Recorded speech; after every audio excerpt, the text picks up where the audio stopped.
Good morning, 7 o'clock here on the East Coast. I'm Rob Nelson. I'm Jay Struberg. And I'm Alexa Liacco. An explosive new account of Donald Trump's time in the White House rocks the presidential campaign less than 2 weeks before Election Day. A former top aide says Trump spoke admiringly of Adolf Hitler, mocked disabled and fallen soldiers, and showed a disregard for the Constitution. The claims come as more than 20 million Americans have already cast their ballots in early voting.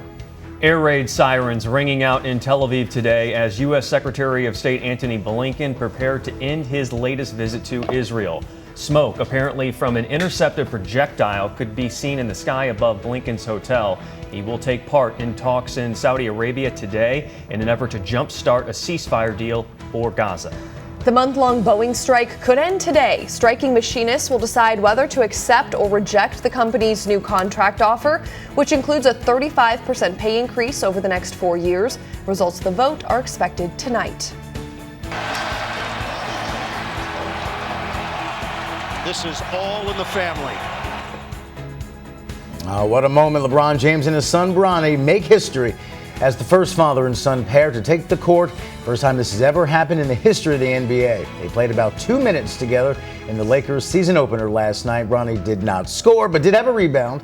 LA ended up beating the Timberwolves last night, 110-103, but the final score is certainly not really the story, particularly in game one of the season. It was seeing those two out there. LeBron got his wish and moved mountains to make that wish a reality. Boom, it happened last night. First time in NBA history, but also might be the last time in NBA history. LeBron James, 39 years old.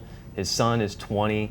To see a father and son do that is incredible. The Griffeys were on hand, Ken Griffey Sr. and Ken Griffey Jr., who did the same thing in Major League Baseball. But you said it, man. What a moment for sports, for basketball.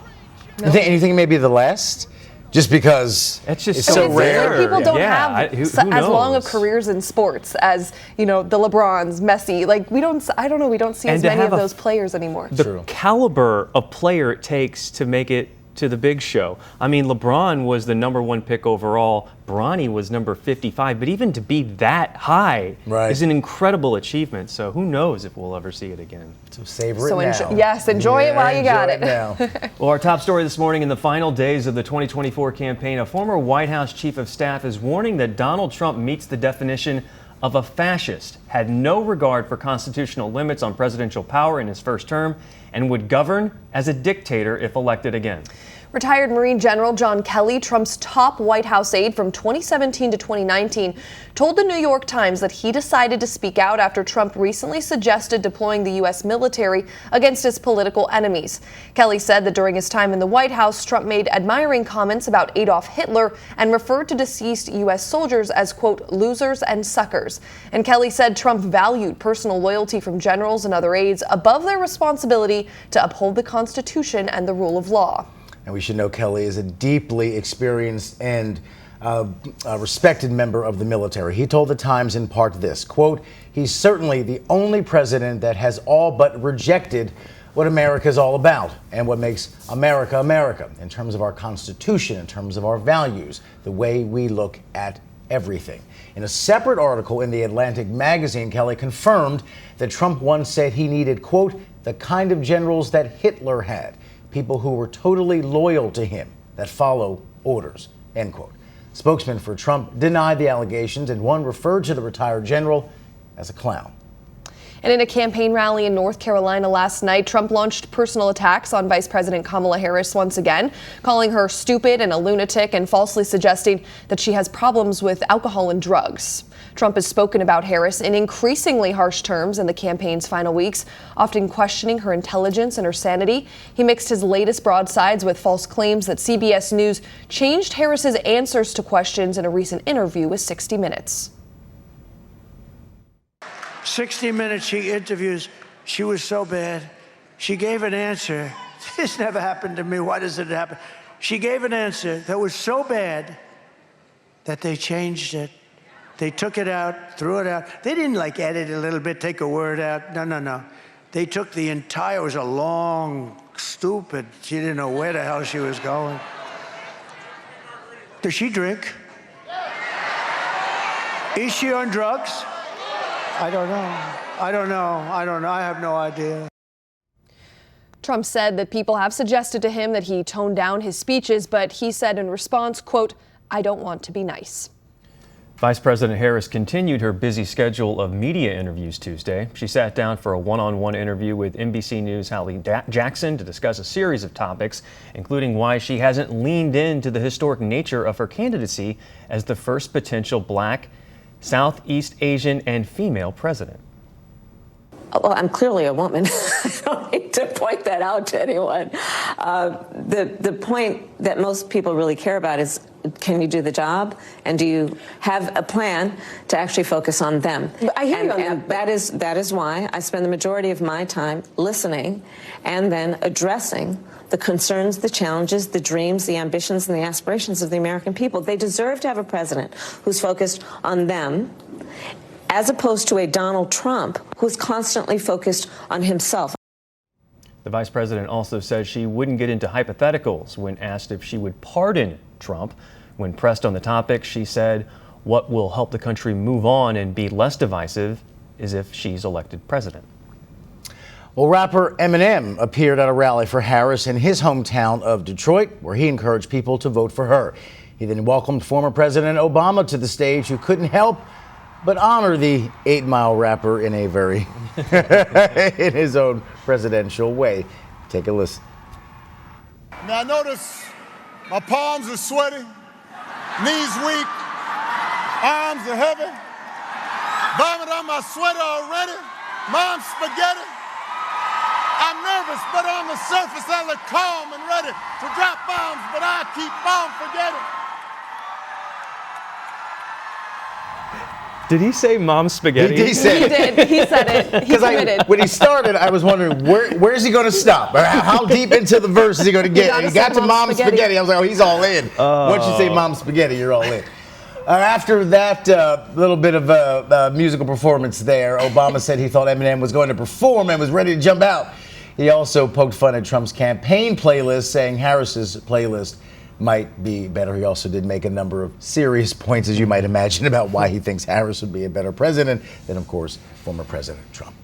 But we got to play that part of it, you know. Oh, yeah, TV news. Of course. And both presidential candidates focusing yesterday on a key demographic group that could swing the election in either's favor. Scripps News anchor Maritza Giorgio has more from the campaign trail. The battle over Latino votes took center stage on Tuesday as both former President Donald Trump and Vice President Kamala Harris targeted their messages toward a constituency that could decide the election. Former President Trump held a roundtable with Latino voters at his resort in Miami. During his remarks, he claimed highly classified documents regarding Israel were leaked by a, quote, enemy within. Can you imagine somebody doing that? That's the enemy. I guess that maybe is the enemy from within, as I talk about. We have an enemy from within. They hate to talk about it. Later, Trump returned to North Carolina and held a rally in Greensboro. Vice President Kamala Harris remained in Washington Tuesday, where she taped an interview for Telemundo, set to air Wednesday night. In that interview, Harris is expected to unveil her plan to give Latino men an economic boost by promoting small business loans, apprenticeships, and taking steps to lower the cost of housing and groceries. Two new polls commissioned by Voto Latino and the Hispanic Federation and Latino Victory Foundation show Harris leading Trump with Hispanic voters across all battleground states. With early voting kicking off in Wisconsin, former President Barack Obama stumped for Harris alongside her running mate Tim Walz. Wisconsin, we do not need to see what an older, loonier Donald Trump looks like with no guardrails. America's ready to turn the page. While Trump's running mate, J.D. Vance, rallied in Arizona. Maritza Giorgio, Scripps News. To the Middle East now, Secretary of State Antony Blinken urging Israeli officials to increase the amount of humanitarian aid into Gaza as he wrapped up a visit to Israel and headed to his next stop, Saudi Arabia. And this as the Israeli military announces it has killed another top leader of Hezbollah during a strike in Lebanon earlier this month. Correspondent Sarah Coates joining us live now from Tel Aviv. Sarah, good morning to you. So Secretary Blinken continues now. This is his 11th trip to the region. He has that visit to Saudi Arabia, as Jay just mentioned. What is the latest there on the ground this morning? Needless to say, a few panicked moments for the secretary, to say the least. You're certainly right. Good morning, guys. Over the course of the morning, what we've really been seeing right across Israel are these air raid sirens, red alert sirens ringing out in many parts, including in the north, also the northern port city of Haifa. And right here, as you said, in Tel Aviv, around the same sort of time that the US Secretary of State Antony Blinken departed Tel Aviv to travel to Riyadh, where he'll be meeting with senior officials there. Now, what we do know is that Hezbollah said it shot a number of long-range missiles at central Israel, saying it was targeting a key military base right near Tel Aviv. Now, Secretary of State Blinken, he held some very high-level meetings yesterday, including with the Prime Minister Benjamin Netanyahu. He's really trying to urge, let's say, the Israelis to capitalise on the gap left by the killing of Yahya Sinwar, the former leader of Hamas, to get some sort of a deal for a ceasefire inside Gaza, and also to see the return of these 101 Israeli hostages, as well as allowing more humanitarian aid into the Strip. Let's take a listen to a little more of what we heard from Mr. Blinken.